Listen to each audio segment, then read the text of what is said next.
امام زمانہ کے جلد ظہور کے لیے بلندتر صلوات۔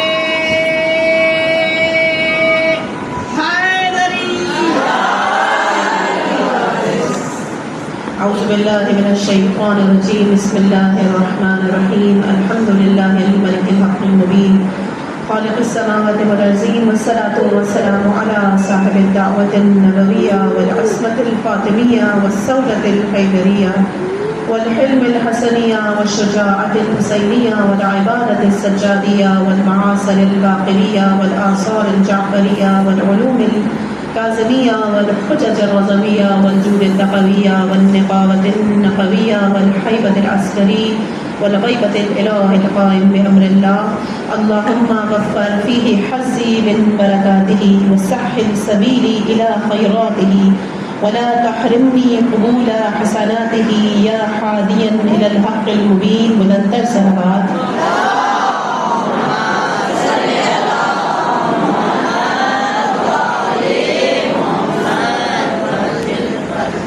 جس دعا کو آپ لوگ کے سامنے تلاوت کی ہے وہ 19ویں رمضان کی دعا ہے۔ رمضان میں ہر دن کے حساب سے کچھ دعائیں نقل کی گئی ہیں، وفات الجنا میں موجود ہے اور آپ لوگ کو اسٹیٹس وغیرہ میں بھی آتی رہتی ہوں گی۔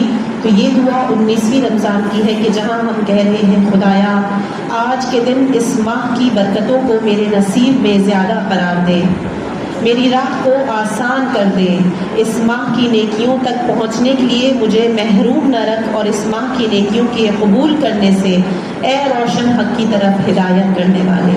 یعنی جو پہلا فقرہ اس میں بیان کیا جا رہا ہے اس میں رب کی بارگاہ میں دعا کی جا رہی ہے، الہی اس ماہ کی جو برکتیں ہیں وہ زیادہ سے زیادہ ہمارے نصیب میں ہوں، ہم فیضیاب ہوں ان برکتوں سے۔ یقیناً ماہ رمضان ایک ایسا مہینہ کہ جو برکتوں والا مہینہ ہے، اللہ نے اپنا دسترخوان ہمارے لیے بچھایا ہے۔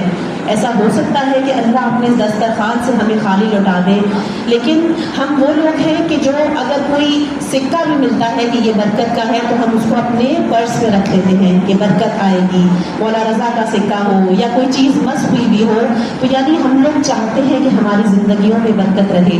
تو ہمیں دیکھنا ہوگا کہ ایسے کون سے اسباب ہیں، ایسی کون سی چیزیں ہیں کہ جو برکت کے لائق ہیں یا برکت والی ہیں۔ سب سے پہلے اگر ہم افراد کی بات کریں تو قرآن میں پیغمبروں کا ذکر ہے، اور پیغمبروں کا ذکر آیا ہے یہ بتانے کے لیے کہ یہ پیغمبر جو تھے یہ بہرہ مند تھے ان برکات سے۔ اس کے علاوہ ائمہ طاہرین علیہ السلام، امام صادق علیہ السلام ارشاد فرماتے ہیں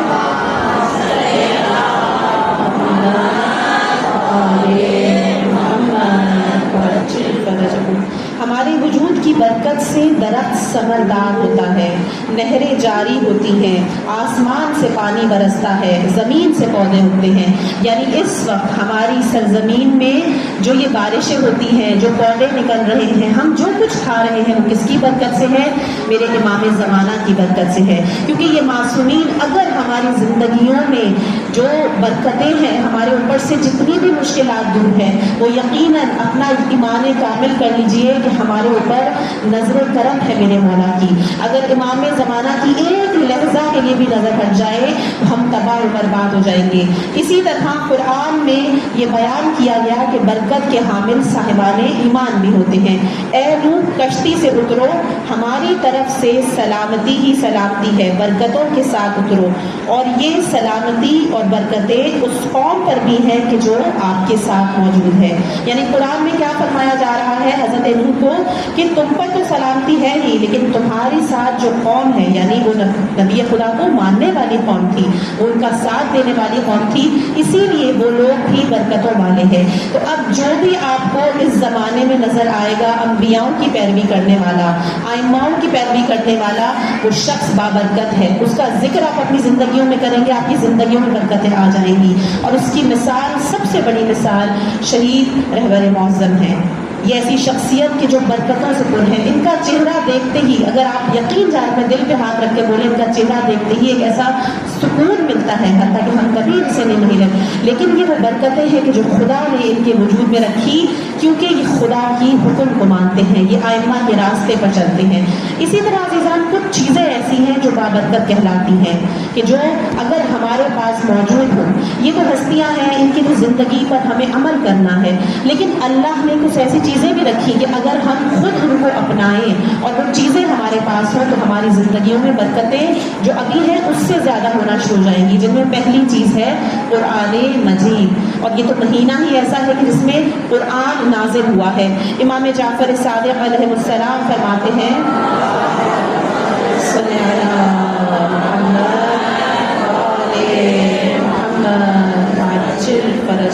کہ جس گھر میں قرآن کی تلاوت ہوتی ہے خدا اس گھر میں بے شمار برکتوں کا نزول کرتا ہے. عزیزان محترم, رہبر ہمیشہ فرماتے تھے کہ روز 10 آیتیں 50 آیتیں ضرور پڑھا کریں, ہمارے اوپر واجب ہے. قرآن خدا نے دیا ہے. اگر اپنی زندگیوں میں دیکھیں, ہمیں بے عیب پیدا کیا. کیا ہم نے خدا سے مانگا تھا کہ ہمیں 2 آنکھیں عطا کی جائیں, ہمیں ہاتھ صحیح سالم عطا کی جائیں؟ بغیر مانگے خدا نے ہمیں یہ چیزیں دی ہیں. کتنی برکتیں ہیں خدا کی ہمارے اوپر, اور جو اس نے صرف ایک کتاب بھیجی. ہم ویسے اپنے اسٹڈیز کی کتنی کتابیں پڑھ لیتے ہیں, لیکن خدا کی ایک کتاب پڑھنے میں ہمیں کتنی مشکل پیش آتی ہے کیونکہ شیطان بیچ میں آ جاتا ہے. اسی طرح دوسری چیز جو چھٹے امام بتا رہے ہیں کہ عقل خیر و برکت والی چیز ہے. عقل کی طرح کوئی بھی چیز ایسی نہیں کہ جس میں خیر و برکت ہو, یعنی عقل کو خیر و برکت کہا گیا ہے. کون سی عقل؟ عقل خدا کی وہ مخلوق ہے کہ جب خدا نے عقل کو خلق کیا اور کہا عقل سے ادھر آ جا, فوراً آگے آ گئی. کہا پیچھے ہٹ جا, فوراً پیچھے ہٹ جائے. اب ہم جس کو عقل سمجھتے ہیں وہ دراصل ہماری نفس ہے. ہم اکثر کہتے ہیں ہماری عقل کہہ رہی کر لو, جو کہ ایسے چیزیں ہوتی ہیں جو خدا کے احکام سے اپوزٹ ہے, وہ عقل نہیں ہوتی. عقل ہمیشہ وہی کام کرتی ہے کہ جو معصومین کہتے ہیں کرو, ہم نے کرنی ہے. جہاں ہمیں روک دیا ہم نے نہیں کرنی. جب خدا نے کہہ دیا اللہ اکبر, آؤ میری طرف, آؤ میری طرف, نماز پڑھو, تو ہم نے اسی وقت اٹھنا ہے, چاہے نیند ہو, چاہے کوئی کام ہو, چاہے کتنی ہی مصروفیت ہو, ہم اٹھ کے اللہ کی پکار پہ لبیک کہیں گے. کیوں؟ کیونکہ میری عقل یہ بات کہہ رہی ہے. اسی طرح خدا نے ایک کلمہ ہمیں عطا کیا کہ برکتیں ہی برکتیں ہیں. وہ کون سا کلمہ ہے؟ سلام کا, یعنی ایک دوسرے کے اوپر سلامتی بھیجنا. حتیٰ کہ اگر یہ تک کہا گیا ہے کہ اگر آپ اپنے گھر میں جاتے ہیں, جیسے آپ بہنیں ابھی اپنے گھروں سے آئیں, ہو سکتا ہے گھر میں کوئی نہ ہو, خالی گھر میں بھی جاتے ہیں تو کہتے ہیں کہ سلام کرو, اپنے اوپر یہ سلام بھیجو. یہ سلامتی لے کر آتا ہے, برکتیں لے کر آتا ہے.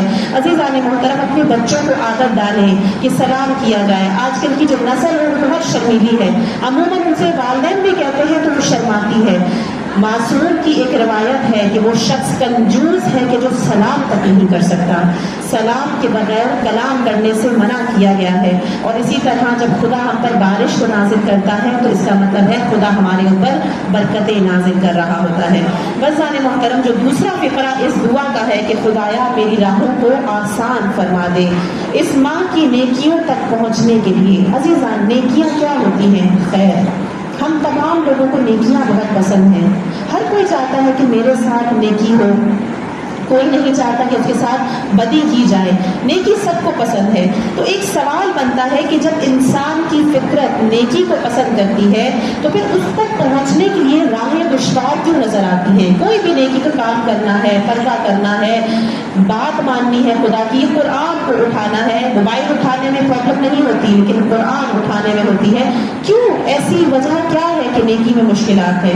اس کے لیے ہمیں یہ سمجھنا ہوگا کہ سب سے پہلا تو کسی بھی چیز میں انسان کی رغبت کا ہونا ضروری نہیں ہے کہ وہ چیز آپ کے لیے آسان ہو. اس کا آسان ہونا ایک الگ چیز ہے اور اس کی نیکی ہونا ایک الگ چیز ہے. دوسرا کہ انسان صرف مشکل امور کے لیے خدا سے دعا کرے, نہیں, آسان امور کے لیے بھی انسان خدا سے دعا کرے. اگر آپ کو نماز میں بہت پیار محبت آتا ہے. آپ کہتے ہو کہ میرا دل لگتا ہے نماز میں. آپ کا ہوتا ہے کہ آپ جب قرآن اٹھا رہے ہو آپ کا دل لگتا ہے. خدا کا شکر ہے کہ ہم وہ لوگ ہیں کہ جب رحمت کا فرمان سنتے ہیں جوش آتا ہے. ہمیں کوئی ایسی نہیں ہوتا کہ خدا نہ خواستہ ہم ان سے نفرت کرتے ہو, نہیں, ہم ان شخصیات سے, آئمہ اطہار سے, انبیاء سے محبت کرتے ہیں. لیکن عزیزان محترم, کوئی بھی چیز تب تک آسان نہیں ہوتی جب تک خدا کا اذن نہ ہو. یہ انگلی کا ہلانا کتنا آسان ہے ہم سب کے لیے, لیکن اگر اذن خدا نہ ہو تو میں یہ انگلی ہلا بھی نہیں سکتی. اگر اذن خدا نہ ہو تو میں اپنے گھر سے چل کر ادھر تک آ بھی نہیں سکتی. میری زندگی کا ایک ایک قدم اذن خدا سے ہے. تو خدا سے اجازت مانگنی, خدا سے یہ دعا کرنا کہ میری ہر نیکی میں آسانی کر, یہ بہت ضروری ہے. اسی طرح اہم چیز یہ کہ اس اسلام سے رغبت کے باوجود ہمارے ہاں شیطان موجود ہے, اور شیطان کا کیا کام ہے؟ غلط کو صحیح کر کے دکھانا اور صحیح کو غلط کر کے دکھانا. اور شیطان کا جو حربہ ہے وہ ہمارے اوپر 3 طرح سے آتا ہے.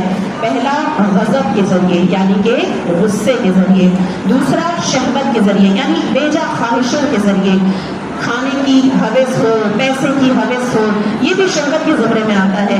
اسی طرح نفسانی خواہشات. عزیزان محترم, یہ قوتیں اللہ نے ہمارے اندر رکھی. ہم کہیں کہ یا اللہ کیوں رکھی جب یہ بری تھی؟ نہیں عزیزان محترم, یہ قوتیں اچھی تھیں. جب انسان امریکہ کی بات کرتا ہے تو ہمارے اندر جو قوت اٹھتی ہے وہ قوت غضب ہے. لیکن اگر اسی قوت غضب کو ہم بیجا استعمال کریں تو وہ بری طرف آ جاتی ہے. جیسے شہوت ہے, جانوروں کی خصلت کہلائی جاتی ہے. یہی شہوت ہماری زندگی کے لیے ضروری ہے, لیکن اگر اس کا بیجا استعمال شروع ہو جائے تو ہم مثل جانور بن جاتے ہیں. اس سے بھی بری چیز جو آفت ہے وہ غضب کی ہے, غصے کی.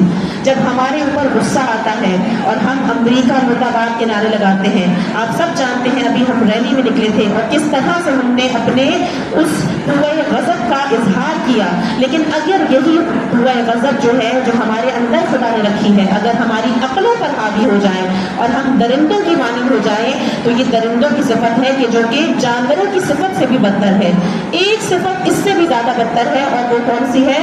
وہ نفسانی قوت ہے کہ جو اگر وہ ہمارے اوپر حاوی ہو جاتی ہے تو ہم مثل شیطان ہو جاتے ہیں. انہی چیزوں سے پناہ مانگنی ہے. خدا نے اسی 19ویں ماہ تاریخ میں آگے جتنی بھی شبیں آ رہی ہیں, انشاءاللہ کہ آپ لوگوں نے کل شب قدر کی اعمال کیے ہوں گے, مجھ حقیر کو بھی اپنی دعا میں یاد رکھا کریں. آپ تمام بہنیں میری دعا میں شامل ہیں.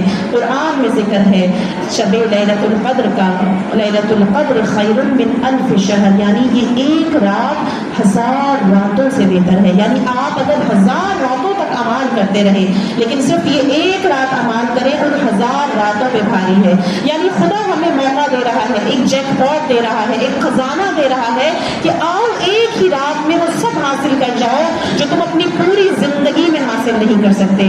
ہماری زندگیاں کتنی ہے؟ زیادہ سے زیادہ 100 سال, 1000 سال کی زندگی نہیں ہوتی آج کل کے زمانے میں, لیکن تم اپنی 1000 سالہ زندگی کی برکتیں اپنے دامن میں لے کر جا سکتے ہو. کیوں؟ کیونکہ قرآن نازل ہوا ہے اس ماہ رمضان میں, انہی شب قدر کی پاک راتوں میں نازل ہوا ہے. بس اسی 19ویں تاریخ میں خدا کے حضور دعا کرتے ہیں کہ اس ماہ کی برکتوں کو میرے حصے میں رکھ دے, اس ماہ کی نیکیوں کی طرف میری راہوں کو آسان کر دے. اور یہی وہ رات ہے کہ جس میں ہم خدا سے دعا کرتے ہیں کہ اس سرے شگافتہ کعبے جس کے خون سے محراب مسجد خونین ہو چکی تھی, یا اللہ میرے امام زمانہ کا جلد ظہور فرما. خدایا تجھے واسطہ ہے ان آوازوں کا, تجھے واسطہ ہے اس ماہ مبارک کا, بالخصوص اس شب میں ہمیں محروم نہ کرنا. اسی رمضان ہمیں ہمارا وقت کا امام چاہیے.